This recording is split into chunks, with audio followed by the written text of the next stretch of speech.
Hello and welcome to International School History Teacher. This is the first in a series of 6 lessons dedicated to the fundamental philosophical issues that surround the question of what is history. Over the course of these lessons we'll be considering problems such as how we can claim to know what happened in the past.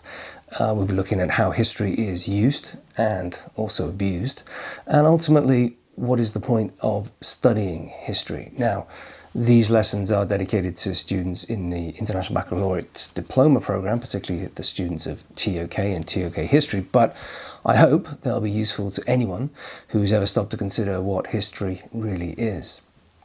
Anyway, on with the first lesson.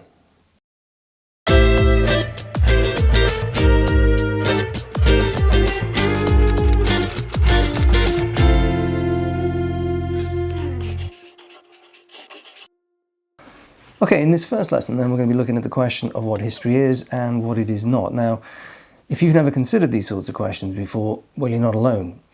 And be reassured, it's not your fault, because it's the sort of thing historians only rarely do. They don't tend to go in for much of this abstract thinking. They tend to like to get on with doing history, the research and the writing and so on.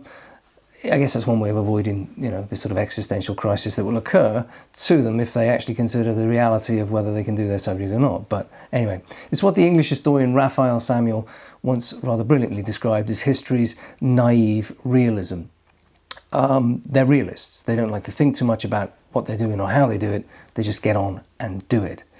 Well, that's not what we're going to do in this lesson. What we're going to do in this lesson is actually reflect on the whole process of what history is and whether it can be done or not.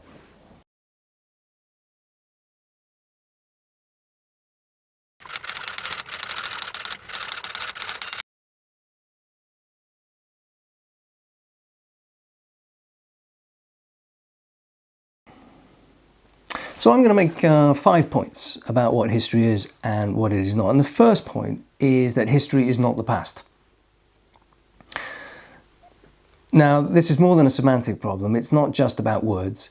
It isn't helped by the fact that in English language we tend to use the words interchangeably. So I don't know, if you've ever had an unpleasant relationship in the past with somebody, you might dismiss the whole thing as being just in the past, or that's all in the past, or he's history to me. But I think one of the most useful things you can do as a history student at the very beginning is to understand the difference between history and the past, because they do signify very different things. Now, the past is a term used to indicate all events which have occurred before a given point in time. Everything that has ever happened to anybody, anywhere, everywhere, anytime before now.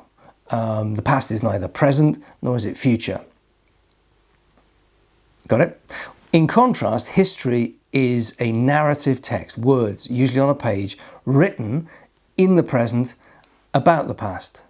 And it uses evidence from the past, it makes selections from the past, it emphasizes particular moments in the past and uses evidence to write about those moments.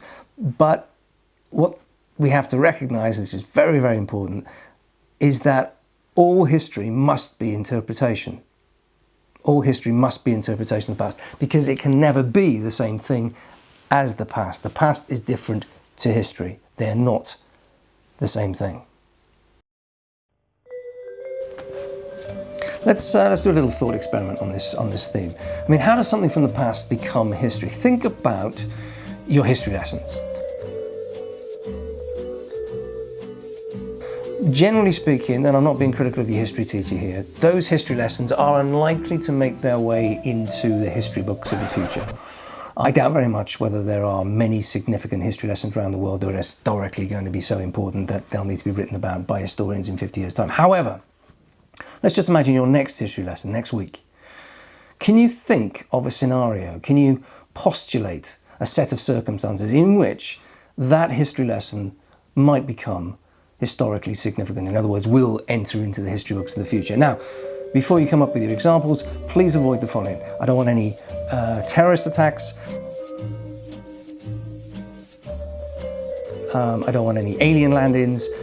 Can you think of anything else that could make that future history lesson historical?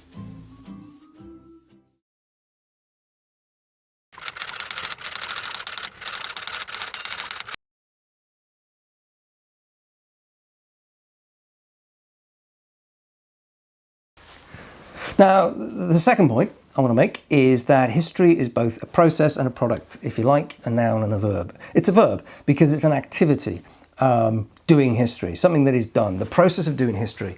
But it is also an object, a noun, it's an end result. It's a book, usually, which is the product of historical text.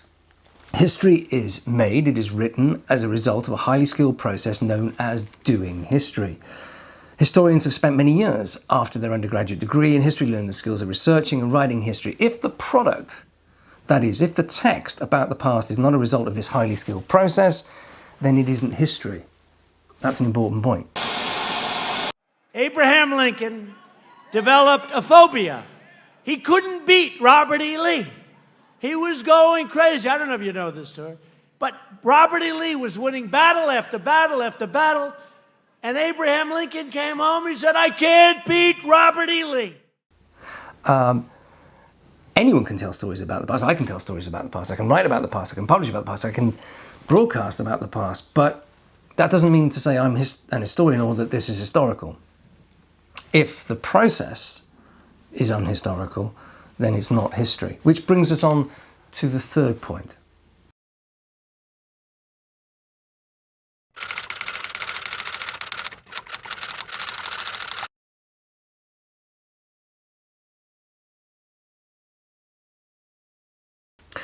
Okay, the third point is that history is made by historians. You are not an historian, okay? I know that teachers like to call history students, oh, my historians, or young historians, or something like that. But I'm not an historian either, let's be clear about that. And, you know, the students studying biology are not doctors. So let's get that clear from the start. History is done by qualified historians generally working in university history departments, and their job is to do history. Okay, many people do things that look similar and they have similar qualifications, like have a degree in history like me. I teach history. People direct historical documentary films. They can curate in museums, and they may have been historians. But these people generally are not historians. This is important because although they may do many useful things with the past, they may teach children about it. They may inform a wider public through documentary films. They may preserve documents. Their primary purpose is not the same as that of the historian. A history teacher, like myself, my primary goal, my primary purpose is to educate students or prepare them for exams. It isn't to do history. That's really very important.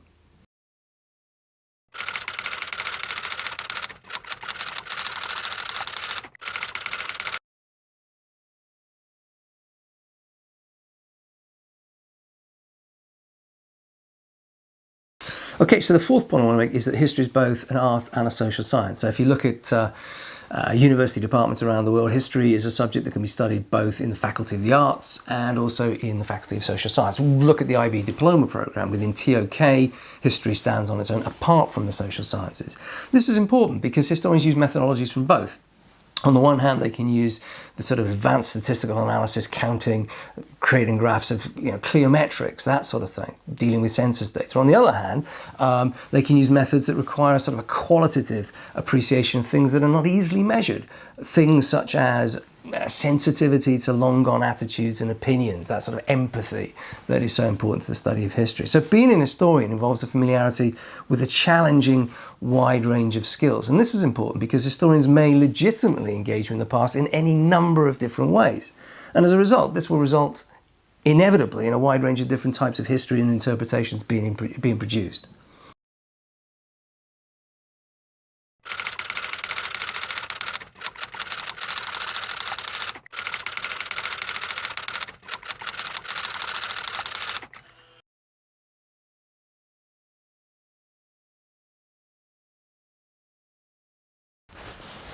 My fifth and final point is that history is plural. Rather than history, we should actually be talking about histories. There are many possible interpretations to any event and to any period of history. Let's take the metaphor, for example, of being in a hot air balloon and looking down at a particular view. I'm from Cardiff in South Wales. If I imagine looking out over Cardiff As a history graduate, I'd be interested in, for example, the Pierhead building or the Norwegian church, whereas a geographer would be more interested perhaps in the meander in the River Taff or in the settlement pattern of the houses. An architect and an engineer would probably be fascinated by the beauty of the Principality rugby stadium, whereas maybe a biologist would be more interested in the spider's web, actually in the hot air balloon itself. The point is this: as historians look at the past, they can look at it legitimately and focus on any aspect of the view that they wish. This is important because although historians are theoretically free to choose what they like to look at, they tend to focus on similar things. Now, this introduces us to the question of the power behind history. History tends to reflect what the state and educational institutions want it to reflect. Historical consensus about history, particularly about national history, about what history should be taught in schools and what history is legitimate to be studied in universities, is neither natural nor inevitable. And those sorts of histories need to be created and then defended. And that's quite a complex idea. The history is plural, and the dominant histories often reflect power domination in the state itself.